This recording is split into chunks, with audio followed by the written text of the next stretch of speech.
Welcome everybody to Roxborough House Roundtables, to the All Inspector Center. The point of the roundtables is to have honest, open discussions on controversial issues of the day, whether they're on campus, whether they're in state or national or international. Today, we have the distinct honor of having the Muslim Student Association, the MSA, hosting tonight, along with Professor Kaisman Hazem.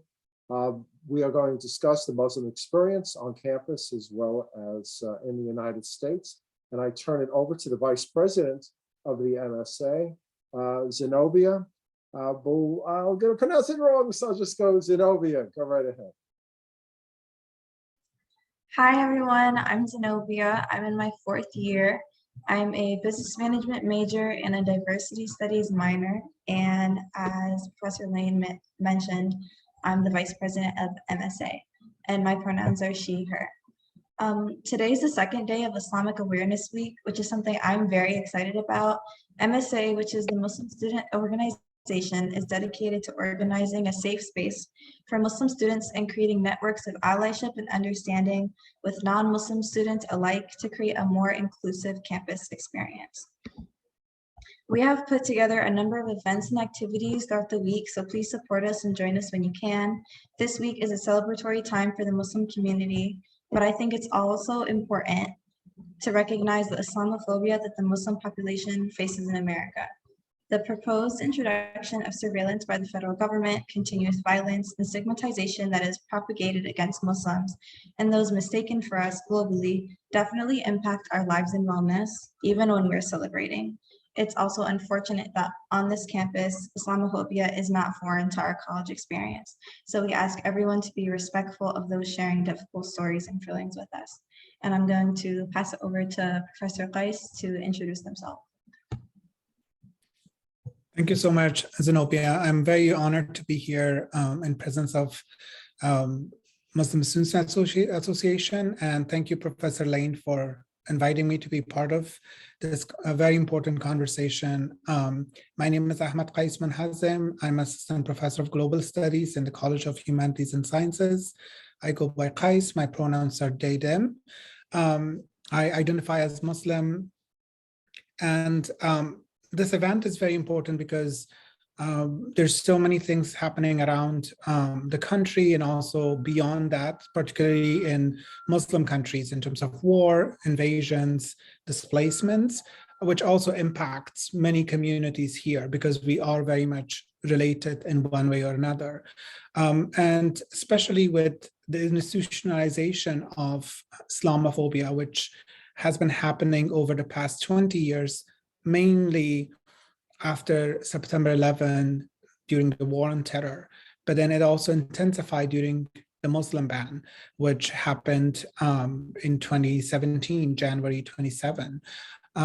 Since then, things have really intensified in terms of violence against Muslims in the country and also outside. In many other European cities, Muslims have been attacked, but also Islamophobia has its root in Orientalism. It has its root in many relationship between the West and East. And today we see the effect of Islamophobia also on campuses. Especially research has been done by University of Southern California with Muslims from 4 different regions in the United States that show that there was a huge decline of Muslim even enrollment in colleges and universities, and their interest in also getting to colleges or continuing because of the impact that Islamophobia has had on their lives. But also it impacted many international students also coming into the country because of the environment in the country. As somebody who also started my education journey as an international student here, I saw also the intensification of Islamophobia throughout my time in the US. So thank you, Zenobia, for putting this panel together, the roundtable. So we are here to listen and hear from people who are here in terms of both Islamophobia that is experienced, and sense of also belonging and unbelonging by students on campus. But I'm also very happy to see administrations and faculty here that Zenobia and I had that conversation that to make this campus much more welcoming and a loving space for queer Muslim students, we do need the support of faculty and the support of administrator. So I'm going to pass it back to Zenobia to start with some of the questions. Perfect, thank you so much. So the first question that we would like to pose is, how have generalizations, stigmatizations, and assumptions of your religion affected your experiences and community? And this includes inside the classroom.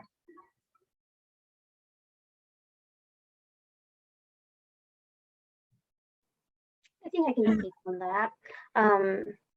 I think off the bat, not only professors, but like students, peers, even like when I was in high school, I think the biggest generalization I've ever gotten was, oh, you're Arab, you're from like Saudi Arabia, but I'm not. And I think there's a sort of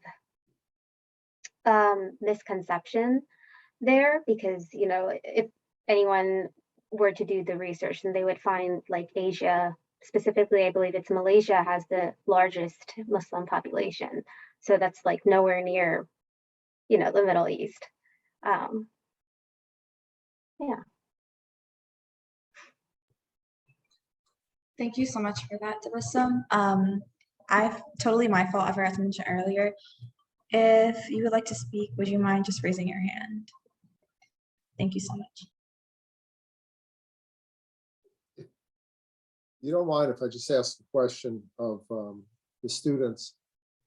Do you think non-Muslim students or faculty have any real understanding of what your religion is and the diversity within it?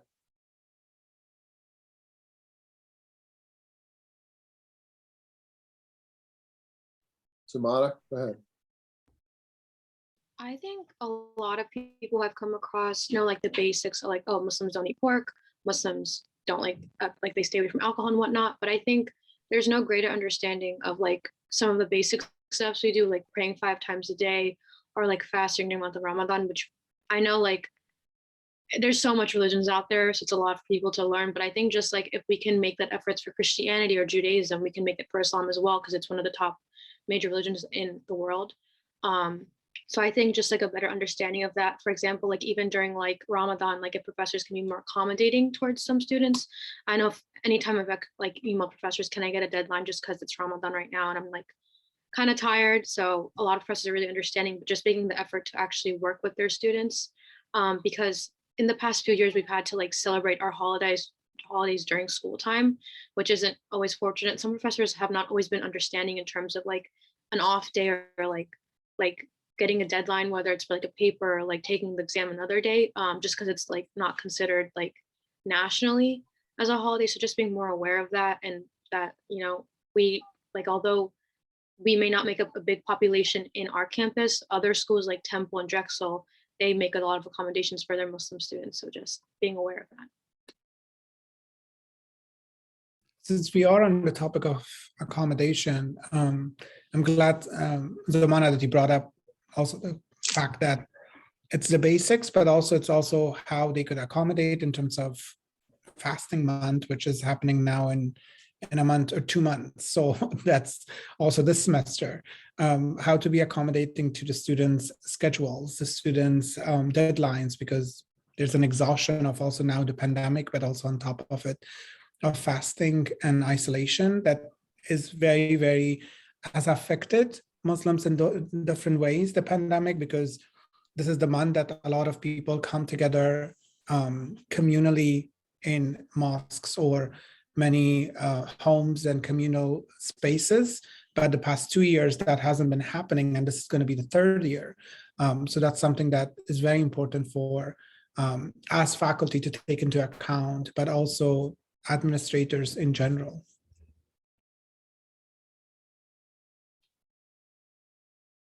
Zenobia, you want to call on the hands? I'm sorry, I actually can't see them. I don't know why. Okay, I'm gonna pronounce it wrong, so it's just Tabassum, is that close? Close enough. Awesome. Tabasum. Tabasum. Yes, That's not bad. Okay. you were close. It's all right. I just wanted to expand on that. Like most people don't understand like the scope of Ramadan. It's not only fasting. Like Muslims try their best to really like lack of better terms, basically they try to do their best at everything. So they try to make this daily timely prayers, and there's distinct times for that. You know, we follow like the sun and everything, so it's not like something that can be delayed for another time, just like homework and other things can be. And if you know, a lot of students are on campus, and we have to take that into account. Like Ramadan is it's a really festive time of the year. Honestly, it's favorite month of a lot of different Muslims around the world, and you break your fast together as family. So these students they're not getting that, you know, so there's kind of like that emotional disconnection happening inside of them too. It's like a lot on them, not only just, you know, fatigue. If I may bring up just one thing that I'd be interested in the students, of course, professors' take on this. A lot of non-Muslim Americans tend to characterize, because of 9/11, which Professor Kais brought up, put a broad spectrum, Muslim equals terrorism. And I've had Muslim students in my classes who have expressed their feelings about this. So I'd be interested in you folks talking about that. I'm gonna go ahead and call on Zumana. It seems like she has something to say. Before I can address Professor Lane's question, but going off of like the whole perception of like Muslims and Islam, I think people fail to realize Muslims, we practice our religion differently. Like just like there's different branches of Christianity and Judaism. I think people fail to realize just because I wear the hijab per se, that doesn't mean all Muslims wear the hijab. Everyone practices their religion differently. And I often find it, like especially with Muslims, oh, but this person doesn't do this, but you do this. And it's understanding that Islam, just like with many ways of life, is not an all or nothing thing. It's on a spectrum. So I think being aware of like sometimes they're like, oh, so is that person not a good Muslim like you? It's like, what even is the term good Muslim, and who decides what a good person is at the end of the day, you know? So at the end, I mean, we all believe that for those who believe in Islam, that God is only judge. So it's not per se like, oh, I wear the hijab, I'm better than so-and-so. It's just, we all practice religion differently, and being aware of that and not comparing one Muslim to another. Because a lot of times people will be like, oh, I have a Muslim friend who does this, but you don't do it. It's like, well, everyone practices differently. So I think being aware of that Islam, as I said before, is not all or nothing. It's like a spectrum. And then going off of the whole terrorism thing, I think since 9/11 happened, it has been that Muslims have been categorized as quote unquote terrorists. And I mean, if you look at the statistics, that's not necessarily correct. Like a lot of terrorism acts that do happen in America are by white male individuals. And I think it's important to realize that every religion has extremists in them. It's just that in Islam, unfortunately, like the extremists that we do have are more highlighted, if I could say, because you know, there's extremists in every single culture, religion, and whatnot. It's just that since 9/11 happened and had such a big impact on American culture, people view Muslims as per se terrorism. So like when I go to the airport, you know, my mom wears the full face covering. She takes it off at the airport for her own safety, which she shouldn't have to, but she unfortunately has to do that because of her safety, and she's scared of what's going to happen. You know, when we go into the airport, people clutch their purses to their like to themselves because they're afraid something's going to happen, as if we're doing something. You know, when I wear the hijab, so like usually Muslim women put their hair in a bun, people assume that that's like something underneath my hijab when it's just like my hair. So it's just like those little like microaggressions we receive because of what happened. It affects like our daily way of life. So like we feel like we have to take extra steps to make sure people don't perceive us a certain way, which no one should have to do that. Everyone should be able to live or practice their religion as they should. As long as it's not harming people, I don't think there should be an issue with that. Zumana, you brought up a great point. I was thinking about Mahmoud Mamdani's book, Good Muslim, Bad Muslim, as you were talking, who really theorizes in what ways that the US, the past decades have created good Muslim and bad Muslim, and the goods are only the ones that are collaborating with the US, and the bads are the ones who are really, in a way, pushing these boundaries and not really giving in the empires. And in that sense also, like I'm very glad that you brought up that the diversity in Muslims, both in terms of not only hijab and coverings, and then even within the coverings, there's so many multiple. There is niqab, there's chadar, countries where very different versions of it, but also with men. Muslim men have been continuously stigmatized and generalized and tagged as terrorists. And so their safety and the way that I also, my own research engages with this aspect of masculinities, that how media in general, but also in the public discussions, Muslim men are seen as very aggressive and hyper masculine, whereas that very tenderness that they have is really overshadowed with a few terrorist images that are circulating in media, which affects how even family relationships, it affects how even men create relationship with themselves and with their loved ones around them in the society. And that's how I, even with my own research, I look at these masculinities as a product of the way that the US, the way that the world has really stigmatized Muslims, it perpetuated Islamophobia, and in addition to that, have brought war to many parts of the world. As I call that, as vigilant masculinities, that many Muslim men's masculinities are in response to all of the violence around them, because they're always cautious how to act. They're always cautious to protect themselves, or to protect their children from attacks or their family members. So it has really affected many aspects of life, and not only in terms of the clothing, in terms of where they can go, where they cannot go. As you brought up, airports are really triggering for so many Muslims, where they can travel and not travel. So for many people, the airport conversation started to come up during the pandemic, that people are afraid, but that's a very common thing that Muslims have been thinking about for decades. And there was no one actually coming in and saying, hey, I actually now know your pain. When you give your name as a Muslim to the TSA, or when you are traveling while looking Muslim, all of those are things that we have continuously have to think about for decades. Kais, you bring up something that really makes me wonder, and Zumana said it as well. Christianity is so fractured in so many different religions and so many different practices. And even like if you look at Catholicism, which condemns birth control, the most huge majority of Catholic women use birth control.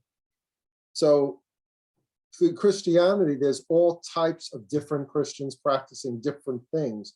Why don't we accept that in the Islamic religion?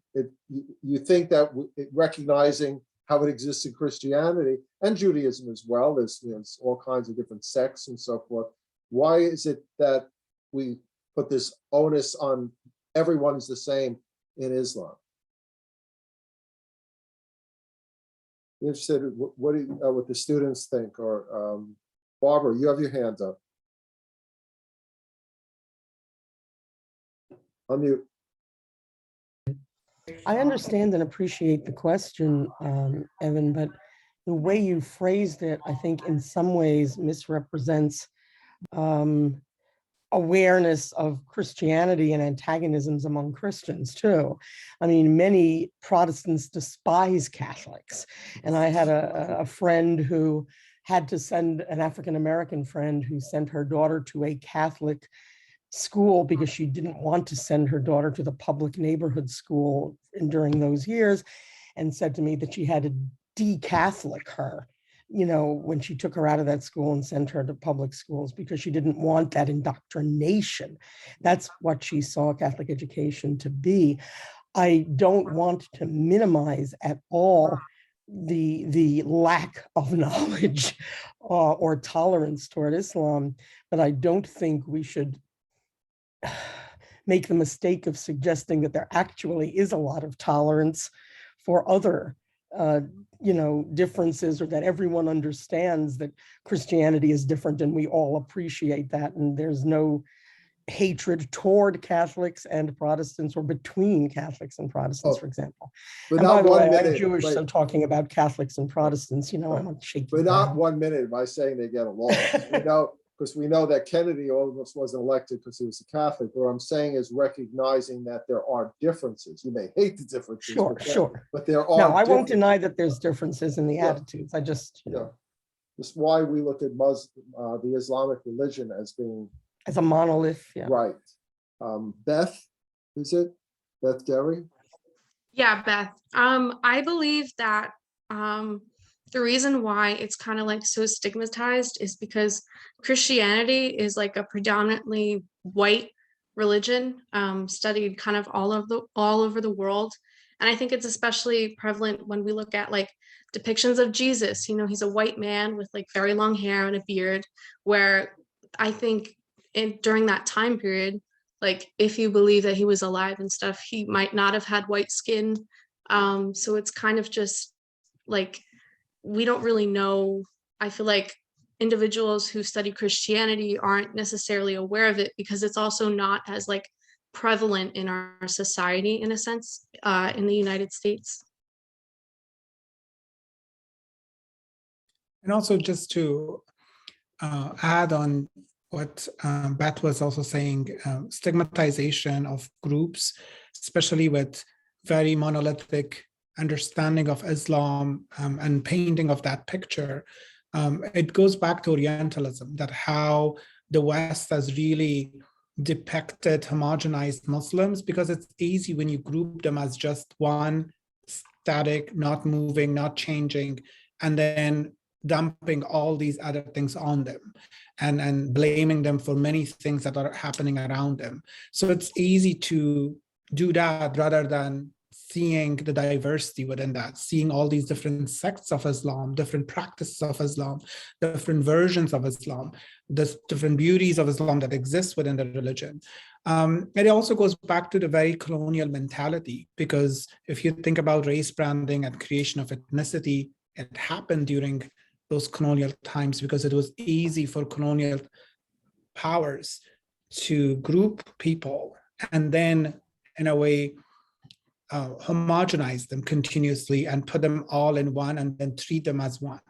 And so that's why the very monolithic understanding of Islam exists here. However, that's not the understanding that Muslims have. We all grow up understanding that there's so many versions of Islam, so many practices. People pray in very different ways, and all of them are part of the religion and part of the culture of Islam as well. Sam? Hi, everyone. I'm really enjoying this conversation. My question is about the concept of ummah, and I apologize if I'm not pronouncing that correctly. But the way I understand it would be some kind of international solidarity between Muslims. And I'm wondering how this sentiment exists sort of on the ground. What forms does it take? Any of the students want to share some of their own Yeah, we have 3 raised experience hands. about Ummah? Yes, Tabassum?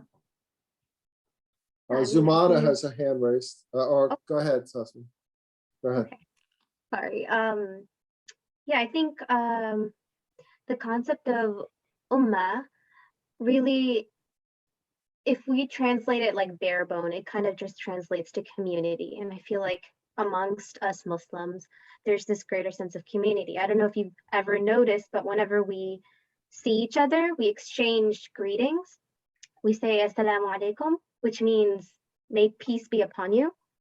It's kind of an offensive thing if you don't return it back. It's like, you don't wish peace upon me type of thing. But I think it starts from that, like the smallest things really make a difference to us. And we've, accustomed ourselves to always behave certain ways with certain manners and etiquettes. Yeah. Getting back to, go ahead. Yeah, basically whatever Tabassum said, I agree with, like the whole community thing with saying assalamu alaikum. Like even like I will say assalamu alaikum to someone, my friend is like, do you know them? Like, no, but they're Muslim. Like, so it's just the way like we're all connected by religion. Like no matter what happens to us, we're all together. So like if we see injustice happening to Muslims in another country, we all try our best to like work with them and fight for their justice, because at the end of the day, all we have is each other to support on. And that's why, like, in Islam, we're always taught to, like, everyone has their differences, but the importance is that we're all believe the same religion, believe in the same guidelines, that we all should stick and support with each other no matter what, because that's what the teachings teach us. On campus, which you have the faculty here and you have the dean of the College of Humanities and Sciences, so you have people listening right now. What on campus do you experience? I'm talking to all the students here right now, which you feel either threatened or uncomfortable, and how can faculty and administration help you with that? Yeah, that's a question Zenobia and I also came up with, and we were that's a good way to start with bringing in the faculty and administrators. What do you guys think, talking to the students? How could we help you? I actually, if Karen wants to go, that's totally fine. Okay, I asked for students first. So Yeah, you go first. I have a follow-up. Oh, I'm sorry. I think that not just in terms of the Muslim population, but for other marginalized groups, it's important for us to some degree, implement more diversity training and more education for students and faculty alike. I have experienced a myriad of Islamophobic incidents on campus, and I think a lot of it is just stigmatization and the allowance of violent language to be made appropriate or trivialized when it applies to marginalized communities, especially, me being so visibly Muslim, but also like intersectionality within the Muslim community exists. A lot of us are immigrants, a lot of us are South Asian, a lot of us are Swana, a lot of us are Persian, and I'm a Black Muslim and I'm also Hispanic. So there's a lot of instances where I see that intersectionality not being respected. And I think that diversity training overall allows us to definitely not only be more conscious of the Muslim community, but the intersectionalities that we all belong to as well. Zenobia, if I guess keeping it real for a second, okay? Because I've been to some diversity things, whether it's when I was in a law firm or here. And often you have an expert give you some prefab video. And be honest with you, most people are not paying much attention because they're not very well made and they don't really connect. What do you want us to learn past hiring some outside experts so that the university can say, look, we brought somebody in, we're doing good. I'm actually interested in making something real happen. So what do you think would be something that would work, or something that you guys really need for us to know or do? I think on a personal level, if someone wants to do the work, student or faculty, just being more conscious of what you're consuming.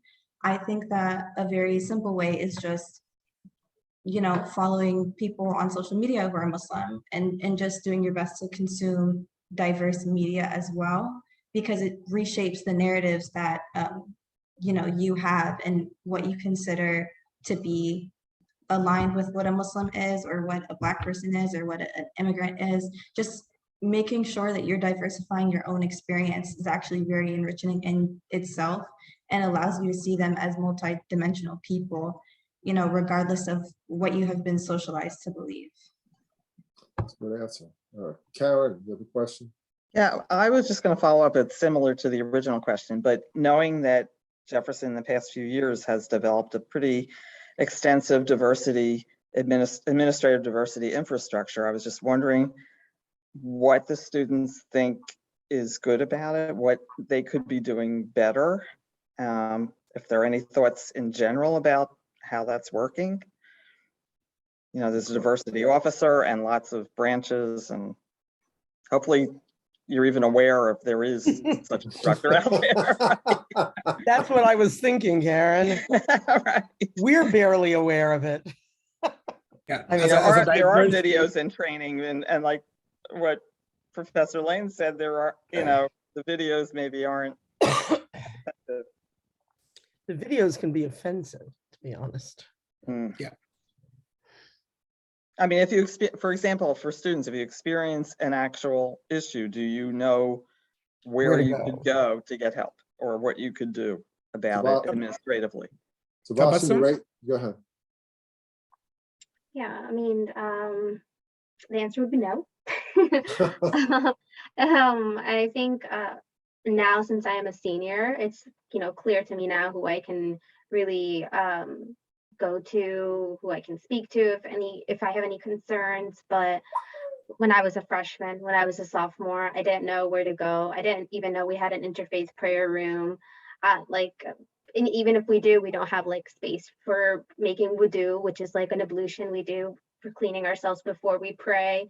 And it's just, I guess, I mean, one thing I have to say, one thing that Jefferson does really do is take initiative. I think they take that first step to, they let us know that they want to help. The thing is, we need to continue that on and kind of like create an action plan, which I think we fall behind on. For example, like representation really matters, across the board for all matters related to diversity. Representation is number one. As far as for us Muslims go, I know, I don't know if any other Muslim students here can agree to this, but I feel a sense of pride whenever we kind of brush over something related to Islam in our curriculums in class. We just have this long chain of learning about what's happening in Europe and other parts. And so I feel kind of like, okay, I'm learning about my identity as well at this point. So that's when I'm like, okay, Jefferson kind of gets me. So small things like that really matter. And just like related to that question, Zenobia, do you want to ask the allyship question?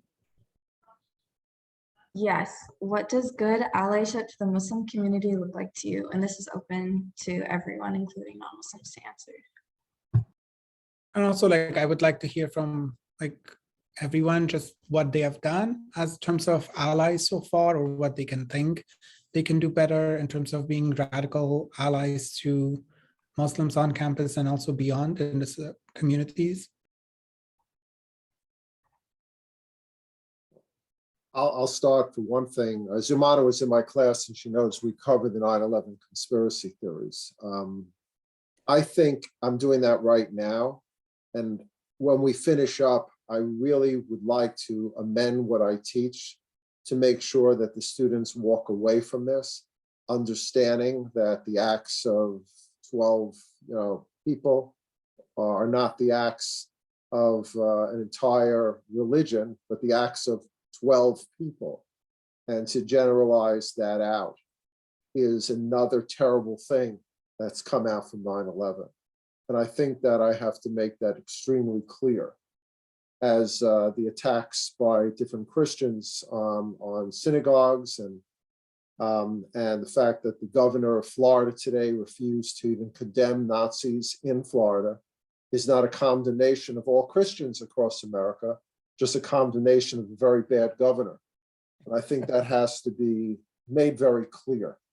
And that's how I'm going to try to help along those ways. That's one way I think that I'll help out, being an ally. Barbara? I think it might have been Tabassum, maybe, who mentioned curriculum and the pride she felt when what she felt were people she identified with were represented in the curriculum. I think those of us in different positions can be allies in different ways. As the dean of this college, I can influence both my own faculty, who are very readily influenced in that direction, to include greater diversity in their curriculum. I should say that we have a curriculum committee that looks at the proposed new courses and proposed syllabi of every new course that we're going to do. I don't have to tell the faculty to tell the person proposing the course, look at the lack of diversity in your readings. You got to have more diversity in your readings. So we say that to one another very frequently when we're creating courses. We have to encourage that. We have to encourage it in all the curriculum and the major programs as well. And I can talk with my fellow deans about that. I know that the students in general have given Hallmarks a grudging B- in terms of its attention to diversity, but they give their own majors much lower grades than that they're not seeing themselves in their majors because, you know, art history is being taught the way art history has been taught for the last 100 years. Architectural history and interiors is being taught the way it was. You know, the medicine we're learning is Western medicine. So I think that from the perspective of faculty and administrators, we can pay a lot of attention to the curriculum and to responding to students' concerns about that. And that's one way we can be allies, I think. Not the only way, but an important way. Beth? I come from like a really rural hometown. So coming to Jefferson and having like all of these classes on diversity and kind of like opening my mind in a sense to things that I hadn't necessarily considered before is something that I've really been trying to challenge myself for. And like moving forward as an ally, I think this applies to like anything, not just learning about the Islamic religion. I try to do as much research myself before trying to go to another person, because it's not on other people to like educate me about their own religion or their own like cultures and things. And I do try to take that home with me whenever I do go home, and I try to, you know, educate my family and my friends a bit about things that I've learned. And I think it's just, it's a process, and it's like you're gonna keep learning more as you go, but it really just matters that you put effort into it and you try.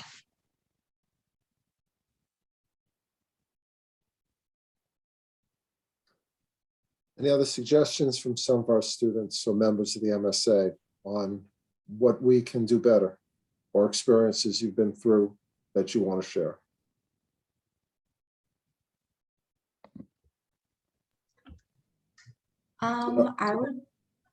I would just like to say, in instances where you do see discrimination against Muslims, just recognizing that what they're experiencing is wrong and standing up for them, or going to them and making sure that they're okay, is actually something that we don't experience on a large scale, and is also very helpful.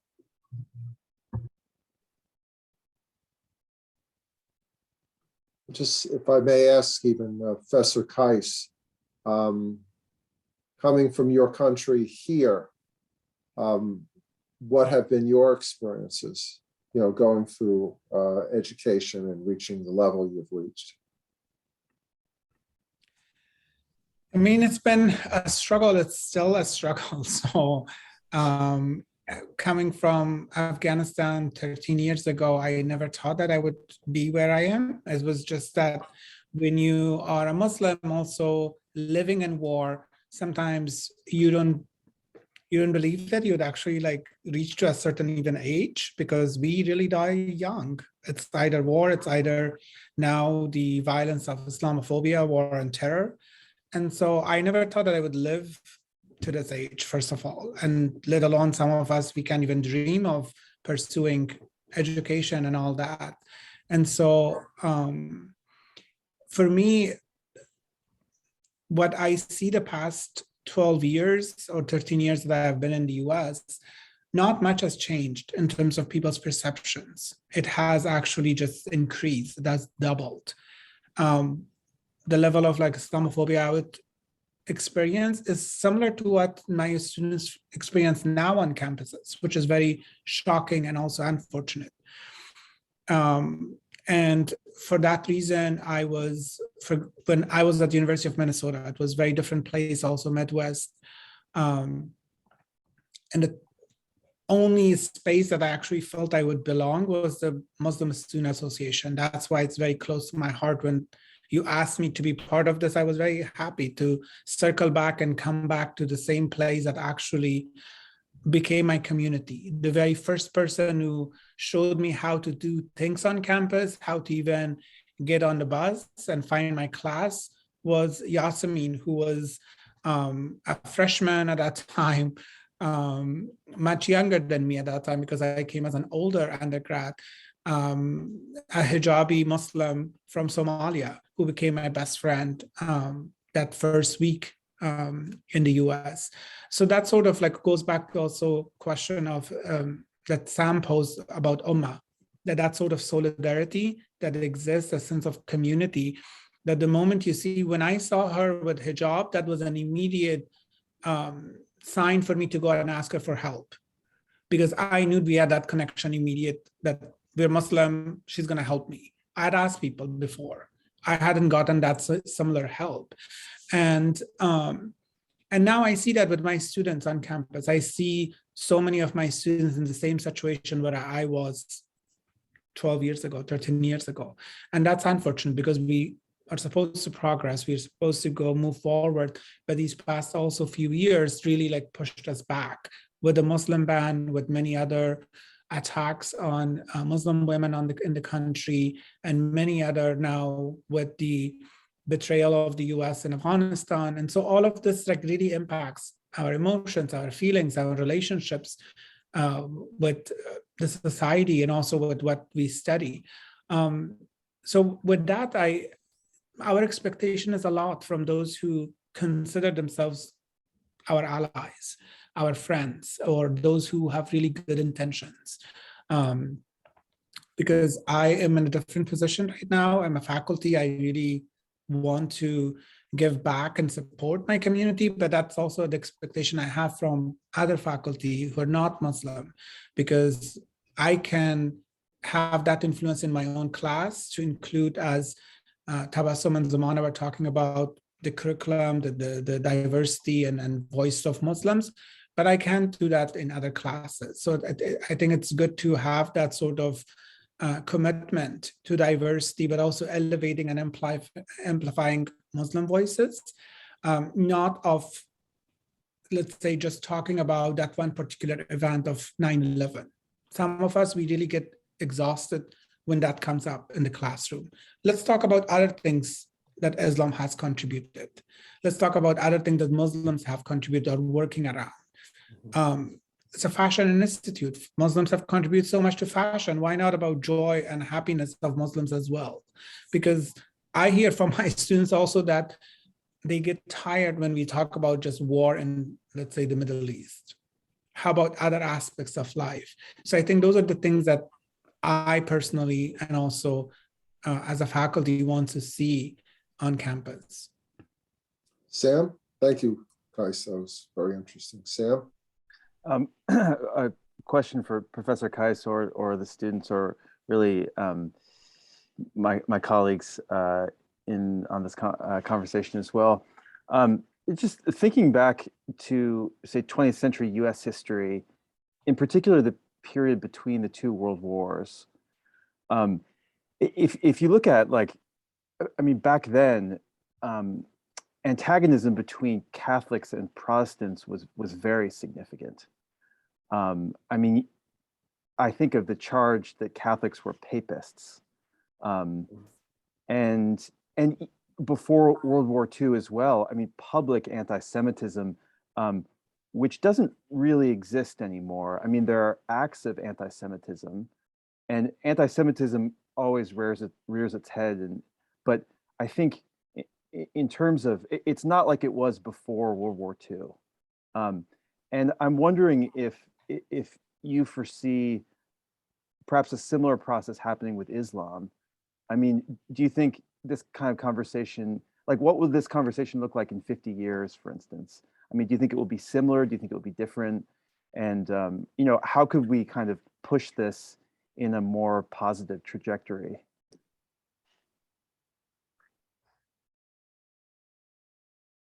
Anybody else wants to take that question?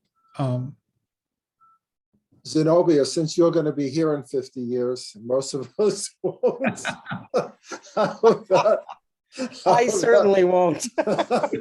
So why don't we go to you and then to Vasim, who also raised her hand. What do you think, Zenobia? I, number one, think that's an amazing question. And I also think it's very difficult for me to answer. Before 9/11, there was definitely a different reality that a lot of Muslims were living. And I'm not sure if there'll ever be a time where we like revert back to that. I'm not 100% sure. I do think that specifically, like I mentioned earlier, media consumption, there's a lot more images of Muslim men, Muslim women, Muslim people, and the diversity that exists within our community. So I do imagine that it can definitely get a lot better, but I'm not sure how discrimination and the frequency of it will change. So Vasim, how about you? Yeah, I mean, just like Sen said, effort really is a big factor in all this, effort from all sides. And really, I feel like asking questions is the best way to do it, whether that be faculty, whether that be other students. I feel like when you see a Muslim, I feel like for me personally, I never really get approached from other students, non-Muslim students. And I feel like it's probably because they feel that they can't relate to me in some way. But the ones that do come to me and approach me, even if it's like a random question, even if it's regarding my religion, I feel like that strikes a conversation and that continues on to become a bond, like we grow a friendship from there. So the first step is always to just go talk. And unless you take that step to initiate a conversation, I don't think change will happen. But I mean, we all hope for it, And also, like personally, academically, when I think about the change in 50 years, it relates also to foreign policy, to the US interests, because the rise of Islamophobia within the country is tied to the US interest in Muslim countries and the US presence, and also the international community's interest in many Islamic countries. So it continues to that. We hoped that after a decade at least of 9/11, things will change, but it hasn't. It actually is circulating back, and it's been for us, like some of us, almost like our entire life living during this period, and we are hoping for the future generation. But there is, of course, at the grassroots level, at the micro level, I personally see a change in the new generation, that they are questioning more. They're also with their access to many forms of media, and also the intersectionality of also their identities, and the way they also move beyond these boundaries has really changed how the younger generation think through these things. Because when I was a student, this sort of conversation wasn't happening, but now it is happening at this level. So which is a hope that hopefully things will change.